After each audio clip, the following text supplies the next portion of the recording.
ଥରେ ଗୋଟେ ଜଙ୍ଗଲରେ ହାତୀଟିଏ ରହୁଥିଲା। ସେ ସବୁ ପଶୁପକ୍ଷୀମାନଙ୍କ ଠାରୁ ଆକାରରେ ବଡ଼ ଓ ଶକ୍ତିଶାଳୀ ହୋଇଥିବା ଯୋଗୁଁ ତା ମନରେ ସବୁବେଳେ ଗର୍ବ ଓ ଅହଙ୍କାର ଭରି ରହିଥିଲା। ସେଥିପାଇଁ ସିଏ ଅନ୍ୟ ପଶୁପକ୍ଷୀମାନଙ୍କୁ ସବୁବେଳେ ତୁଚ୍ଛ ମନେ କରୁଥିଲା।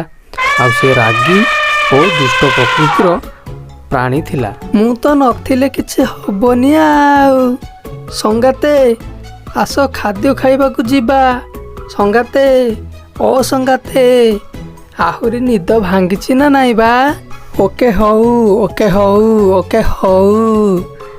ନାଇଁ ସଙ୍ଗାତେ, ଆଜି ମୋର ମନ ଭଲ ନାହିଁ, ସେଥିପାଇଁ ମୁଁ ଖାଦ୍ୟ ଖାଇବାକୁ ପରେ ଯିବି, ତମେ ଯାଅ।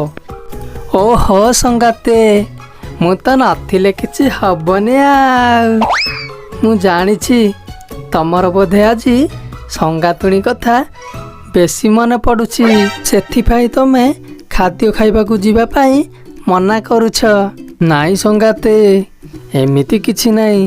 ମୋର ଆଜି ଟିକେ ମନ ଭଲ ନାହିଁ ତ ମୁଁ ଖାଦ୍ୟ ଖାଇବାକୁ ପରେ ଯିବି, ତମେ ଯାଅ। ତାହେଲେ ଠିକ୍ ଅଛି ସଙ୍ଗାତେ, ମୁଁ ଖାଦ୍ୟ ଖାଇବାକୁ ଯାଉଛି, ତମେ ପରେ ଆସ। ଓକେ ହଉ ଓକେ ହଉ ଓକେ ହଉ। ବିଲୁଆର ମନ ଠିକ୍ ନଥିବା ଯୋଗୁଁ ବିଲୁଆ ଠେକୁଆ ସାଙ୍ଗରେ ଖାଦ୍ୟ ଖାଇବା ପାଇଁ ଆସିଲା ନାହିଁ। ସେଥିପାଇଁ ଠେକୁଆ ଖାଦ୍ୟ ଖାଇବା ପାଇଁ ଏକଲା ଆସିଲା। ଆଜି ତ ସଙ୍ଗାତେ ନାହାନ୍ତି, ଟିକେ ବାତ୍ରାଖାନି କରିଦେବା। ଆଉ ଦୁଦୁପି ଡେଲି ଡେଲି ଦୁଦୁପି ମୁଁ ତ ନଥିଲେ କିଛି ହବନି। ଆଉ ହାଇଲ ନାନୀ, କ'ଣ ହାଟକୁ? ନାଇଁ, ତମ ଘରକୁ। ଆଲୋ ଆସୁନୁ। ଏ ମମି, ମୋ ଅଣ୍ଟା ଭାଙ୍ଗିଗଲା ଲୋ ମମି।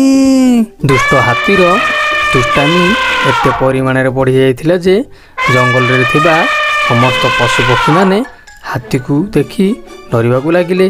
ଏମିତି କିଛି ଦିନ ଗଲା ପରେ ହାତୀର ଦୁଷ୍ଟାମି ଓ ହିଂସ୍ରତା ଆହୁରି ବଢ଼ିବାକୁ ଲାଗିଲା।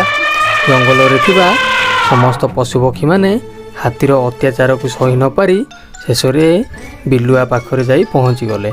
ଆଉ ବିଲୁଆକୁ ହାତୀର ଅତ୍ୟାଚାର କଥା କହିଲେ। ପରେ ସବୁ ପଶୁପକ୍ଷୀମାନେ ଏହି ସମସ୍ୟାର ସମାଧାନ କରିବା ପାଇଁ ବିଲୁଆକୁ ବାଧ୍ୟ କଲେ।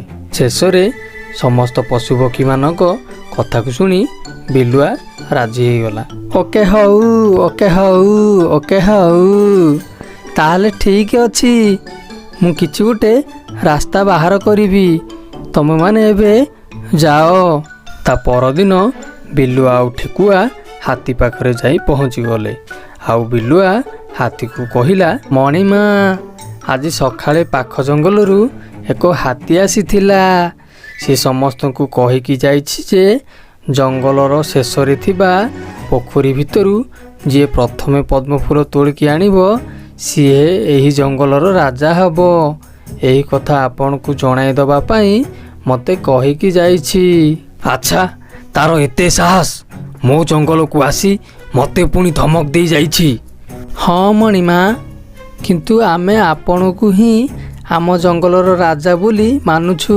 ହଁ ମଣିମା, ଆମେ ସମସ୍ତେ ଆପଣଙ୍କୁ ହିଁ ରାଜା ବୋଲି ମାନୁଛୁ। କିନ୍ତୁ ମଣିମା। କିନ୍ତୁ ପୁଣି କ'ଣ? ମଣିମା, ଆପଣ ଯଦି ସେ ଦୁଷ୍ଟ ହାତୀ ଆସିବା ପୂର୍ବରୁ ପଦ୍ମଫୁଲ ତୋଳିକି ଆଣିବେ, ତାହେଲେ ଆପଣ ହିଁ ଆମ ଜଙ୍ଗଲର ରାଜା ହୋଇଯିବେ। ତାହେଲେ ଠିକ୍ ଅଛି, ମୁଁ ପଦ୍ମଫୁଲ ନେଇକି ଆସୁଛି। ମଣିମା, ମୁଁ ସେଇ ପଦ୍ମ ପୋଖରୀକୁ ରାସ୍ତା ଦେଖେଇ ଦେବି, ଆପଣ ମୋ ପଛେ ପଛେ ଆସନ୍ତୁ। ତାହେଲେ ଠିକ୍ ଅଛି, ତୁ ଆସେ। ଆଜ୍ଞା ମଣିମା, ଆପଣ ଆସନ୍ତୁ। କଥାରେ ନାହିଁ, ବିଲୁଆ ବଡ଼ ଚତୁର। ସିଏ କ'ଣ କଲା, ଜଙ୍ଗଲ ଶେଷରେ ଥିବା ଗୋଟିଏ ପଙ୍କ ଭରି ହୋଇଥିବା ପଦ୍ମ ପୋଖରୀ ପାଖରେ ହାତୀକୁ ନେଇ ପହଞ୍ଚିଗଲା। ଆଉ ହାତୀକୁ କହିଲା, ମଣିମା, ସେଇ ହାତୀ ଆସିବା ପୂର୍ବରୁ ଆପଣ ଶୀଘ୍ର ପୋଖରୀ ଭିତରକୁ ଯାଇ ପଦ୍ମଫୁଲ ତୋଳି ଆଣନ୍ତୁ। ତାହେଲେ ଠିକ୍ ଅଛି। ବିଲୁଆ ଆଉ ଠେକୁଆ ପ୍ରଥମେ ପୋଖରୀ ଭିତରକୁ ଗଲେ।